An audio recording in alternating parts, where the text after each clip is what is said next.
आप देख रहे हैं न्यूज़ मोमेंट इंग्लिश। आज का विषय है एक सिक्के के दो पहलू।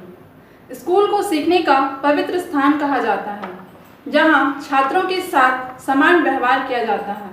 शिक्षक उन्हें सभ्य नागरिक की तरह अपने जीवन को बेहतर तरीके से व्यतीत करने के कौशल के साथ साथ निष्पक्ष जानकारी प्रदान करते हैं। लेकिन जब कमी है तो इसे उपर्युक्त के जैसा नहीं कहा जा सकता। आजकल अधिकांश स्कूलों के शिक्षक राजनीतिक विचारों के प्रति आत्मीयता रखते हैं और इसलिए भौगोलिक क्षेत्रों और ऐतिहासिक घटनाओं के बारे में जानकारी ढाली जाती है। गुणवत्तापूर्ण शिक्षा केवल कलम और कागज पर होती है। निश्चित रूप से नई शिक्षा नीति इसमें कुछ और श्लोक जोड़ेगी। गरीब और अमीर के बीच की खाई और चौड़ी होगी। क्या करते हैं तो यह शैक्षणिक संस्थानों के सभी अच्छे और बुरे गुणों को भी सहन करता है।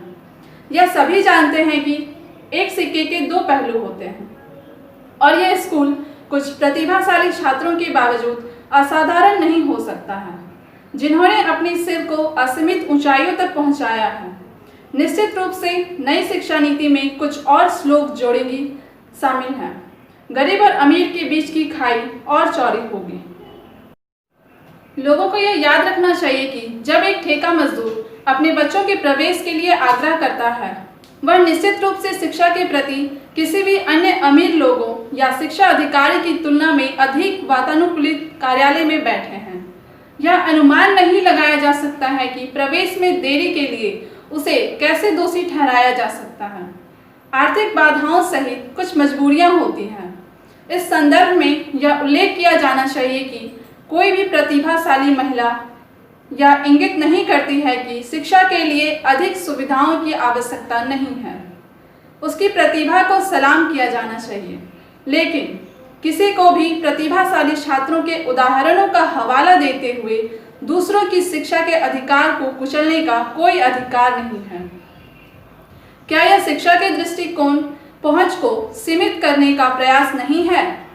अधिकारियों से यह उम्मीद नहीं की जाती है कि वे गुलामों की तरह कैसा व्यवहार करेंगे। शायद यह नई शिक्षा नीति का एक पहलू है। किसी ने सही टिप्पणी की है, बेहतर और गुणवत्तापूर्ण शिक्षा प्रदान करने के लिए सुविधाएं हैं, क्योंकि भारतीय छात्रों में प्रतिभाओं की कमी नहीं है। किसी विशेष विद्यालय की कुछ प्रतिभाएं वहां सुविधाओं की उपलब्धियों का संकेत नहीं देती है। प्रतिभा एक छात्र की व्यक्तिगत क्षमता है। जब कोई गुणवत्तापूर्ण शिक्षा नहीं होती है, गुणवत्ता की शिक्षा पेन और कागज पर या मन की बात की भाषण तक ही सीमित है, लेकिन वास्तविक अर्थों में इसका कार्यान्वयन राजनीतिक नेताओं के वादों की तरह एक कठिन काम है, जिसे तोड़ दिया गया है। बर्नपुर बॉयज हाई स्कूल में अतीत में कई प्रतिभाशाली छात्र भी हैं, वर्तमान में और भविष्य में भी हो सकते हैं। उनके बारे में कुछ जानकारी छात्रों और अन्य लोगों को प्रेरित कर सकती है। 100 प्रतिभाशाली छात्रों में श्री जयप्रकाश नारायण, श्री हरिश्चंद्र प्रसाद, श्री हरजीत सिंह, श्री सुशील कुमार सिन्हा, श्री विवेकानंद झा, श्री नवाबुद्दीन आज़ाद, जनाब वारशीद खान, श्री अजय कुमार सिंह, डॉक्टर मृणाल सेन, डॉक्टर जितेंद्र कुमार पांडे, स्वर्गीय डॉक्टर रवि रॉय चौधरी और कई अन्य लोग हैं। आइए हम उन पर कुछ नजरें डालते हैं। श्री जयप्रकाश नारायण आसनसोल और उसके बाहर भी एक प्रसिद्ध व्यक्तित्व रखते हैं। यह एक ऐसे व्यक्तित्व का नाम है जिसके पास उच्च प्रोफाइल डिग्री नहीं है, लेकिन हिंदी व्याकरण में डॉक्टरेट डिग्री वाले व्यक्तियों की गलतियों को इंगित करने की क्षमता रखते हैं। मैं किसी की तुलना करने नहीं जा रही हूँ, लेकिन शिक्षा की वास्तविक तस्वीर पेश करने की कोशिश कर रही हूँ। यह बिना किसी हिचक के दूसरों की आलोचना करने की क्षमता का एक दुर्लभ जीवित उदाहरण है। वह किसी भी राजनीतिक मामले पर भाषण देने में सक्षम है। उनके पास धर्मनिरपेक्ष विचार हैं। उनका विचार है कि वैज्ञानिक विचारों को विकसित करने में धर्म बाधा है। कलम और कागज में उनकी दक्षता का वर्णन करना बहुत कठिन है।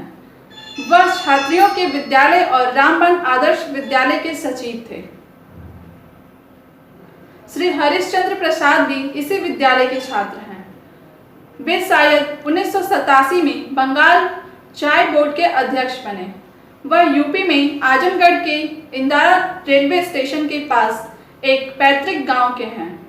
अधिकारी अधिक जानकारी की प्रतीक्षा है। श्री हरजीत सिंह वर्तमान में INTUC से संबंधित Asansol iron and steel workers union के सचिव हैं, जो इस स्कूल के ही छात्र हैं। उन्होंने 1979-80 में माध्यमिक परीक्षा पास की। अब वह श्रमिक आंदोलन की ऐसे गंभीर स्थिति में एक शक्तिशाली संघ का प्रतिनिधित्व करता है जब मजदूर या श्रमिक अपने अधिकारों से वंचित होने जा रहे हैं। श्री सिंह 2002 से महासचिव के पद पर हैं। वे NJCS सिंस 2003 के सदस्य भी हैं। वे ऑल इंडिया इंटक समिति के आयोजित सचिव और वेस्ट बंगाल INTUC समिति के सचिव भी हैं। इसके अलावा वह PCC के भी सदस्य हैं। साहसी व्यक्तित्व वाले अगले व्यक्ति श्री सुशील कुमार सिन्हा हैं, जो सबसे प्रतिष्ठित स्कूल बर्नपुर रिवरसाइड स्कूल की देखभाल करते हैं। वह इस ISP स्कूल के भी छात्र थे। वह प्रतिस्पर्धात्मक युग में बेहतर तरीके से स्कूल चलाने में उपयुक्त हैं। श्री विवेकानंद झा के साथ फिर से जुड़ने के लिए और एक व्यक्तित्व, वह वर्तमान में हैदराबाद में सहायक आयुक्त GST और कस्टम का पद संभाल रहे हैं। उन्होंने इस विद्यालय से 1977 में उड़ान के रंगों में माध्यमिक परीक्षा उत्तीर्ण की और इस ऊंचाई तक पहुंचे। वह छात्रों के लिए कड़ी मेहनत करने के लिए एक प्रेरणा है। जनाब नवाबुद्दीन आज़ाद कुवैत में केमिकल इंजीनियर के रूप में कार्यरत हैं। वह भी BBHS से संबंधित हैं। उन्होंने 1978 में मध्य विद्यालय पास किया। उन्होंने HS में अच्छा प्रदर्शन नहीं किया, लेकिन बाद में उच्च शिक्षा के लिए अलीगढ़ मुस्लिम विश्वविद्यालय गए और उनका व्यक्तिगत विकास सभी को पता है। ऐसे कई छात्रों ने अपनी पूरी कोशिश की और अपना कौशल विकसित किया। एक और यंग मैन जो हमेशा छात्रों के साथ साथ प्रतिभाओं के लिए बेहतर सुविधाओं की वकालत करता है, मिस्टर वारसिद खान। उन्होंने 2006 में उड़ने वाले रंगों के साथ माध्यमिक परीक्षा पास की। वह 2018 में WBCS के माध्यम से अलीपुर द्वार में डिप्टी मजिस्ट्रेट और कलेक्टर का पद संभाल रहे हैं। आइए हम छात्रों के लिए और शिक्षा की गुणवत्ता पर कुछ शब्द सुनते हैं। एग्जाम होता है, ये जानते भी नहीं थे। अच्छा, उस स्कूल में जब हम लोग साइंस में थे, पूरी फोकस ये था। आर्ट्स वाले का तो हम बता नहीं सकते हैं, साइंस वाले का पूरा फोकस ये था कि जॉइंट एंट्रेंस देना है इंजीनियरिंग कॉलेज में या मेडिकल कॉलेज में एडमिशन लेना। डॉक्टर और इंजीनियर, इससे ऊपर वहाँ पर न तो किसी का कोई अप्रोच था न कुछ होता है।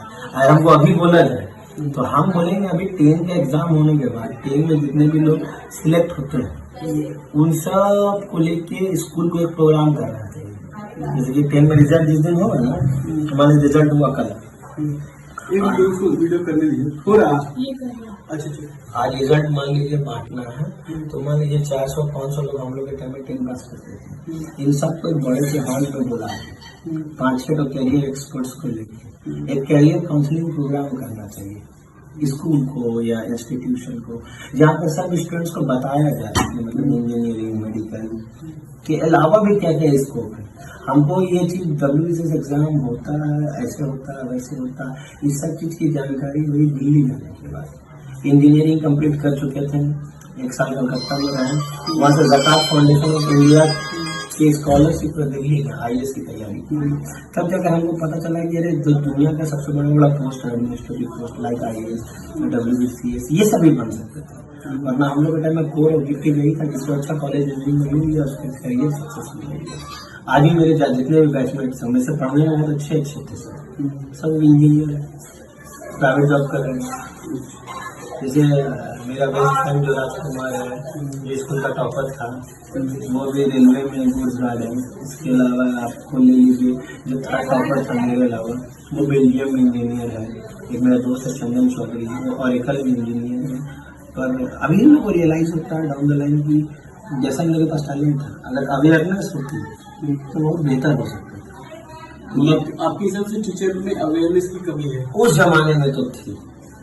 हम जो भी बोले 2006 के पर्सपेक्टिव से बोल रहे हैं, अभी इसको पॉइंट आउट करना सही नहीं है। उस जमाने में बस हम लोग का फोकस टीचर्स ही, हम लोग का फोकस होता था अच्छा रैंक लाना है, अच्छा कॉलेजेस में एडमिशन लेना है, साइंस और ये स्किल उस जमाने में पढ़ाई होती थी। हम लोग को याद है 12 में बाहर से टीचर बनाए जाते थे। किसी कॉलेज के कुछ टीचर आते थे, बीबी कॉलेज आते थे, खुशवाहा से को बुलाया जाता था बाहर से, अभी बाहर से भी टीचर आते थे साइंस को पढ़ाने के लिए। ये चीज थी, मतलब स्कूल का कोई क्लास बेकार नहीं आता था।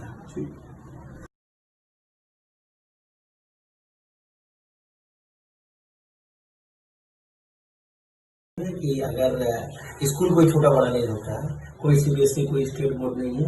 आज का दौर टैलेंट और मेरिट का, अगर आप में टैलेंट और मेरिट है, अगर आप कोशिश कीजिएगा तो आप उस स्कूल से भी पढ़ के उस मुकाम तक पहुंच सकते हैं।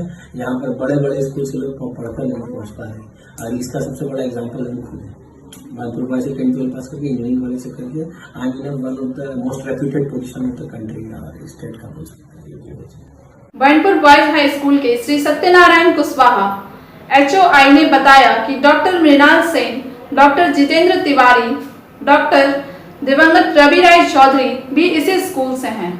अधिक जानकारी बाद में एकत्रित की जा सकती है। अब आइए ISP स्कूलों में शिक्षा की गुणवत्ता और डिजिटल भुगतान प्रणाली पर बात करते हैं। हम केवल अनुमान लगा सकते हैं कि सब ठीक है। दुर्भाग्य से यह मामला नहीं है। डिजिटल भुगतान केवल दिखाने के लिए है। सरस्वती पूजा, डायरी और अन्य चीजों के लिए प्रवेश के दौरान छात्रों से अतिरिक्त राशि ली जाती है। शिक्षकों को ऐसा करने का निर्देश दिया गया है। क्या आप कल्पना कर सकते हैं कि जब एक पैसे का डिजिटल रूप से आदान प्रदान किया जाता है? एक वरिष्ठ अधिकारी ने बताया कि यह लंबे समय तक चलने वाला अभ्यास है। कोई भी इसे हटाने के लिए तैयार नहीं है, क्योंकि इसे लंबी प्रक्रिया के माध्यम से डिजिटल चलना होगा। शिक्षा की गुणवत्ता ऐसी है कि कंप्यूटर शुल्क लिया जाता है, लेकिन आर्ट्स स्ट्रीम में कक्षाएं शायद ही कभी ली जाती हैं। आपका कंप्यूटर क्लास होता था क्या? होता था, मतलब हफ्ता में एक दिन सिर्फ 10 मिनट खाती 600 रुपये फीस लिया जाता था। कहाँ से देंगे हम लोग? आपको लगता है कि 600 रुपये फीस सही है बच्चों को कंप्यूटर, वैसे कंप्यूटर क्लास अभी देखिए महीना में 4 दिन क्लास होता है 40 मिनट के लिए, तो 600 रुपये फीस बहुत ज़्यादा होता है क्लास में। यह एक शिक्षक ने कक्षा में छात्रों को बताया कि चीन पड़ोसी देश नहीं है, क्योंकि उसका भारत के साथ कड़वा रिश्ता है। तो आप नेपाल के बारे में क्या कह सकते हैं, जब हाल ही में रिश्ते में खटास आई थी? क्या राजनीतिक संबंधों के बदलाव से पड़ोसी देश की परिभाषा बदल जाती है? कुछ साल पहले एक कंप्यूटर शिक्षक ने स्कूल के परिसर में एक और कंप्यूटर शिक्षक को पीटा। क्या आपको लगता है कि छात्रों के दिमाग पर इसका कोई प्रभाव नहीं पड़ेगा? वे इसे महसूस करते हैं और कॉपी करने की कोशिश करते हैं। आप विरोधियों की आवाज को चुप नहीं रख सकते। आइए हम सभी इसके अतीत पर विचार करें और संस्था को व्यक्तिगत राजनीतिक आत्मीयता की परवाह किए बिना सीखने की एक पवित्र जगह के पुनर्निर्माण का प्रयास करें। छात्रा अध्ययनम तपा के लिए जिम्मेदारी ली जा सकती है या चुनी जा सकती है। AITUC से जुड़े लॉ इस्पात कामगार संघ के श्री उत्पाल सिंघा ने टिप्पणी की। एज ए रिपोर्टर हम पूछना चाह रहे हैं, ठीक है, तो बानपुर बॉयज स्कूल में 1800 रुपया डिजिटली लिया जा रहा है, ठीक है, लेकिन 300 रुपया का रसीद नहीं दिया जा रहा। आपके यूनियन के हिसाब से इस 300 रुपया का रसीद मिलना चाहिए या नहीं मिलना चाहिए? किसको? ईश्वर को।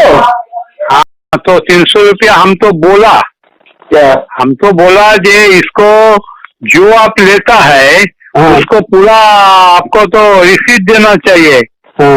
हाँ तो आप लोग इसके लिए अपने यूनियन से आवाज उठाएंगे क्या? इस तरह का घोटाला आपका बानपुर बॉयज स्कूल इसको का स्कूल है, उसमें इस तरह का घोटाला चल रहा। हाँ, तो हम तो है नहीं बानपुर में, हम कौन करेगा अभी? वो आवाज कौन उठाएगा बोलिए? वहाँ नहीं, हमने हाँ। जो अभी आप बोल रहे हैं इसको हमने न्यूज में लगाएंगे कि ऊपर दिना ने कहा कि रसीद मिलना चाहिए। अभी लगाइए, देखा जाए इसका क्या हो रहा है। ये तो बनपुर में रहने से हम इसका बंदोबस्त करता जो भी तो ना हमारा सरस्वती पूजा का चांदा ठीक है, सरस्वती पूजा का चांदा कोई स्कूल इसका रिसीट देता नहीं, पूजा का चांदा काटता है। अच्छा स्कूल में सरस्वती पूजा का चांदा का कोई रिसीट होता नहीं। अच्छा किंतु उसका साथ देखिए, उसका साथ डायरी और टाई देगा। हाँ, टाई और डायरी का तो रिसीट होना चाहिए। हाँ, अच्छा, आपका पोस्ट क्या है यूनियन में? आपका पोस्ट क्या है? जनरल सेक्रेटरी है।